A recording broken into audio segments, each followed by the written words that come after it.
Hai guys, balik lagi sama aku sharing. Nah, aku udah lama banget nggak bikin video karena kemarin ini aku sempat travel lumayan lama. So aku balik lagi hari ini buat cerita kebaikan Tuhan. Jadi judul topik kali ini aku mau sharing tentang Alkitab adalah jawaban untuk hidup berkemenangan. Dan kalau kamu mau dapat kedamaian, ikutin apa yang Alkitab tulis. So, cerita kali ini adalah aku baru aja travel ke Malaysia dan ke Singapura. Jadi dalam rangka suami aku ulang tahun dan dia belum pernah keluar negeri. Jadi aku bikin kayak pilihan gitu, kayak kartu mau hadiah kemana gitu kan. Ada pilihannya Kuala Lumpur, terus mana lagi? Malaysia, terus ada dalam negeri juga. Ternyata yang kepilih adalah yang Kuala Lumpur gitu. Terus pas hari kemarin juga sempet kayak poinnya tuh ke Kuala Lumpur semua gitu. Ya udah akhirnya kita meluncurlah ke Kuala Lumpur dan kita memutuskan sebenarnya pergi Februari karena ulang tahunnya adalah Januari pertengahan. Cuman sibuk akhirnya baru bisa Februari. Nah, sebenarnya mikir Februari ya udah sekalian rencana ngerayain Valentine di Kuala Lumpur. Lumayan dong, kayak wah seru nih Valentine di luar negeri gitu kan. Ya udah, terus ternyata kan tanggal 13 Februari itu adalah 1 tahun peringatan papa mertua aku meninggal. Nah, jadi kita mutusin untuk pergi, ya udah tanggal 14-nya kita pergi. Setelah kita pergi tengokin makam bareng mama mertua gitu kan. Rencananya seperti itu. Terus ternyata tahu kita mau pergi, mama mertua mau ikut tanpa tahu kita punya tujuan untuk jalan-jalan romantisme gitu kan. Jadi kita dipikir emang aku kan suka travel dan tujuannya sambil kerja kan. Dia pikir juga kayak gitu, ya udah sekalian jalan. Tanpa tahu kita emang tujuannya mau Valentine sama mau ngerayain ulang tahun berdua gitu. Nah, ini tuh aku pas denger kayak gitu agak-agak apa ya, perasaannya tuh kayak campur aduk gitu. Kita pengen romantisme tapi ada orang tua kayaknya nggak bisa nih gitu. Terus di saat itu berpikir gitu, doa apa yang terbaik nih gitu kan. Karena kasihan juga tipe papa mama mertua aku tuh tipenya tuh mereka tuh hubungannya bagus. Jadi kayak kalau misalnya satu itu kehilangannya tuh terasa gitu. Dan ini juga baru 1 tahun kan, setelah pernikahan yang cukup panjang gitu kan. Jadi kayak kehilangannya berasa, apalagi nggak ada anaknya di rumah, kayak sepi. Akhirnya Roh Kudus ketuk, akhirnya oke, cus lah kita pergi sama mama mertua. Dan kalian tahu paspornya ini juga gambling ya. Kalau paspornya jadi, mama mertua ikut. Kalau paspornya belum jadi, nggak jadi ikut. Nah, kita pergi kan hari Selasa. Hari Senin itu udah jadi. Padahal biasa paspor itu 1 minggu. Ini dalam waktu 3 atau 4 hari gitu udah jadi. Berarti itu mukjizat. Dimana aku diketuk juga sama Tuhan, ayo kita ajak. Dan paspornya juga bisa jadi secepat itu gitu. Bener-bener 1 hari sebelumnya kita ambil paspor, mama mertua kayak wah gerabak gerubuk banget kan. Kemudian akhirnya kita jalan. Terus sekarang aku mau kasih ayat dulu ke kalian yang bikin aku ngerasa perjalanan ini Tuhan jaga, Tuhan lindungi. Dan ayat ini jadi pegangan aku kayak wah gitu.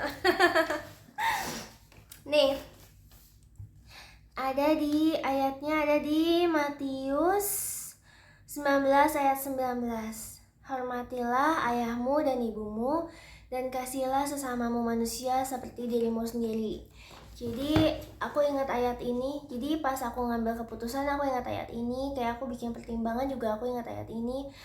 Nah, gimana cara menghormati dalam posisi seperti ini adalah ketika lagi berduka, ketika lagi kehilangan, ya udah kita kasih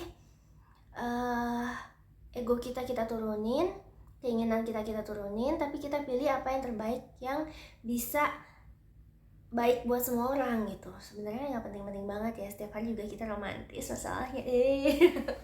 Pokoknya itu kan kayak keinginan pribadi aja gitu kan. Oke, akhirnya kita pergi. Aku pergi akhirnya sama mama mertua sama adik ipar berarti ya. Nah, adik ipar aku itu kayak berkebutuhan khusus. Nah, kalian tahu gak sih apa yang kita anggap tadinya? Wah, rencana kita gagal nih. Ternyata itu bisa jadi blessing loh buat Tuhan. Jadi suami aku karena pertama kali dia pergi ke luar negeri, paspornya dan data perjalanannya masih kosong, ditambah lagi namanya yang super singkat itu, sempat ketahan di imigrasi sampai 3 kali guys. Jadi pas kita mau dari Kuala Lumpur ke Singapura, kan di imigrasi Kuala Lumpurnya di situ ketahan karena ditanya-tanya gitu kan. Tapi karena ada orang tua, ada mama mungkin sama ngeliat adiknya yang berkebutuhan khusus, ya nggak mungkin ngapa-ngapain juga lah, dia nggak mungkin seludupan dan nggak mungkin aneh-aneh gitu kan. Jadi biasa orang bisa ketahan lama, ini kita oke ditanya-tanya jalan. Dan baiknya entah kenapa supir busnya yang tadinya mau ninggalin kita, karena kalau udah ketahan di imigrasi itu pasti lama katanya.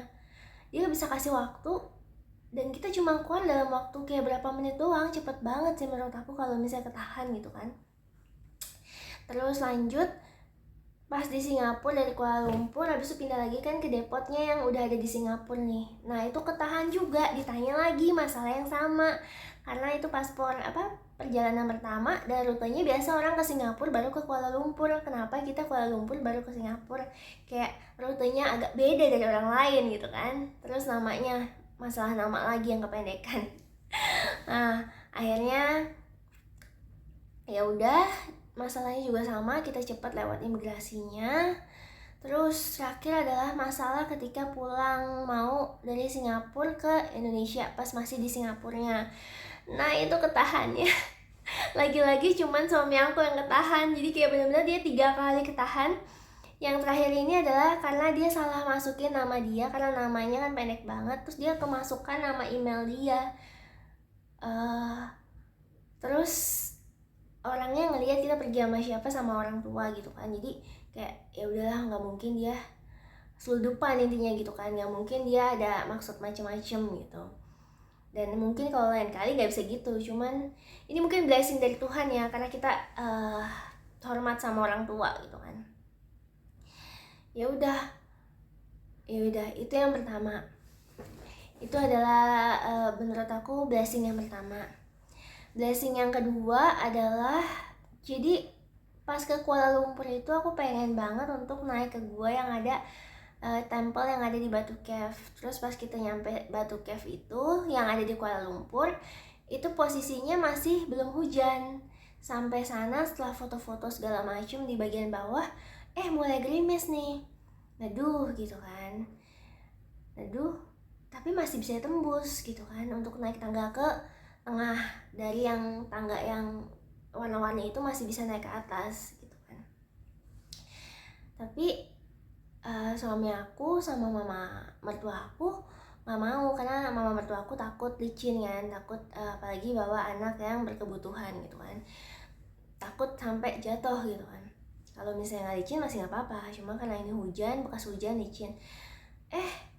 Ya udah, katanya suami aku kalau mau naik ya nggak apa-apa, ditungguin di bawah. Cuman kan ya nggak enak ya, maksudnya kita pergi bareng-bareng terus kita suruh orang tua nunggu gitu kan. Akhirnya ya udah aku ikutin, ya udah nggak usah naik, tekan ego gitu kan, ya udah nggak usah naik. Tapi kalau misalnya aku pergi sama suami aku, kalau misalnya berdua pergi sama suami aku, kemungkinan sih aku tetap naik gitu kan. Ini karena ada orang tua. Ya udah, akhirnya kita mutusin untuk nggak naik. Aku mutusin untuk nggak naik. Nggak berapa lama hujan terus. Imagine, coba kalau aku nggak mikirin orang tua waktu itu, aku tetap naik. Terus akhirnya hujan deras, kita mutusin buat ya udah kita ke mall aja, main di mall. Datanglah ke mall.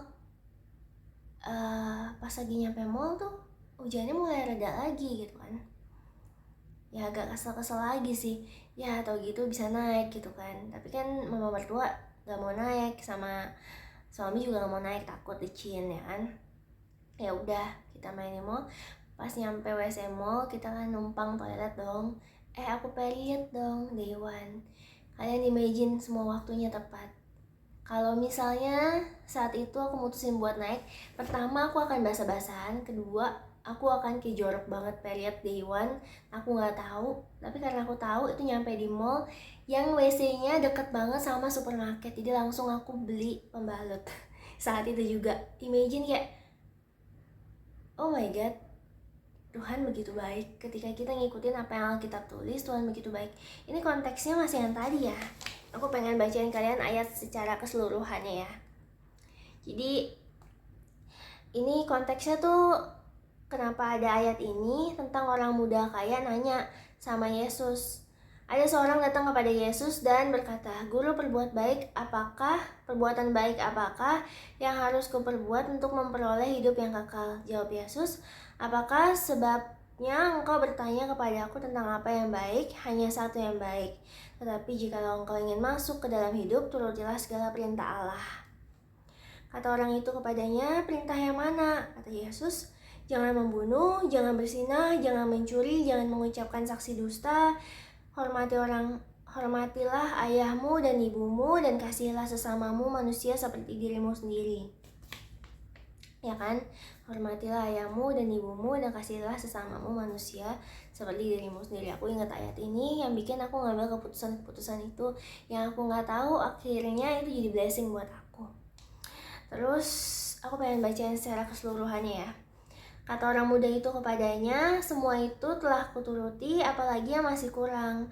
Kata Yesus kepadanya, "Jikalau engkau hendak sempurna, pergilah dan jualah segala milikmu, dan berikanlah kepada orang-orang miskin, maka engkau akan beroleh harta di sorga, kemudian datanglah kemari dan ikutlah aku."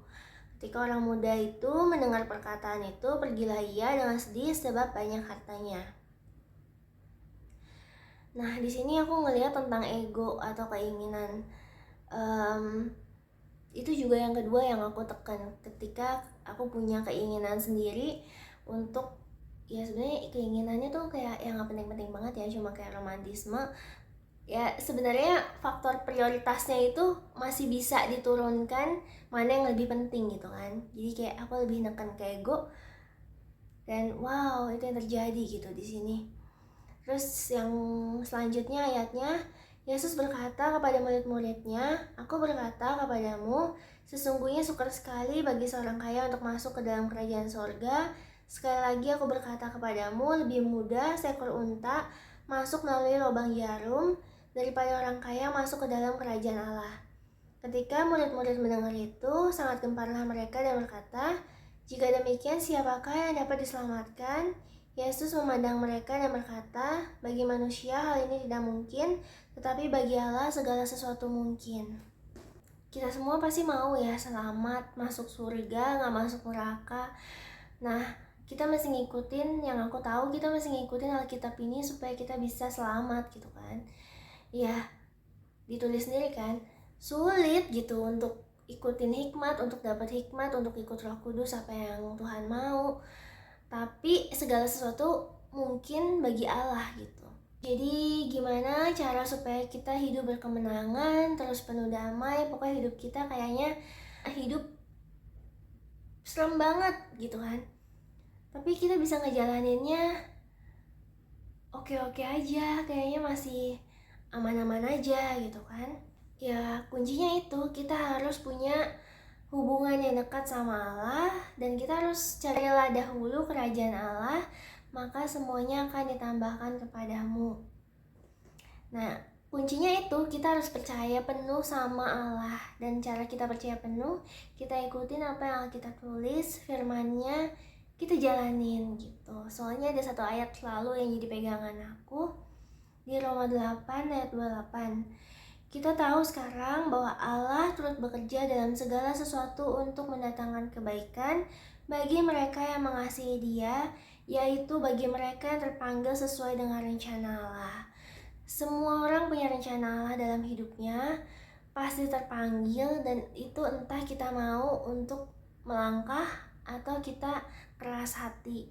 Dan aku percaya segala hal yang terjadi dalam hidup ini itu sebenarnya untuk mendatangkan kebaikan. Makanya aku kayak selalu ngerasa bisa mencari suatu syukur atau suatu kebaikan dari segala perjalanan, dari segala perjalanan kehidupan aku ngerasa pasti ada suatu kebaikan. Di hal-hal yang terburuk sekalipun aku bisa nemuin kebaikan. Karena ya itu, karena kita udah ngejalanin, karena kita berjalan bersama Allah, jadi kita bisa nemuin kebaikan itu ada di mana. Seperti itu guys, kayak sesimpel itu hidup. Ikutin Alkitab, Tuhan jaga kita, Roh Kudus bimbing kita, pencobaan selalu ada, tapi kita tahu gimana cara ngelewatinnya, dan semuanya kayak fine-fine aja. Kalau kita mulai menjauh, mungkin kita mulai takut lagi ya, kayak gila dunia sekarang kayak Sodom dan Gomora gitu kan. Tapi itu terlewati kok, kita masih bisa ada kedamaian di dalam sini. Gimana caranya? Karena ada Tuhan di dalam situ, kita punya kedamaian itu. Apa yang kita cari sih di dunia? Harus punya damai, biar bisa ngejalanin apa yang Roh Kudus taruh di dalam hidup kita, maunya apa gitu kan. Oke. Sampai situ aja ini kesaksian aku, gimana Alkitab membuat hidup menjadi lebih damai, indah, dan berkemenangan. Oke, sampai ketemu lagi di video lainnya. Bye-bye. God bless you.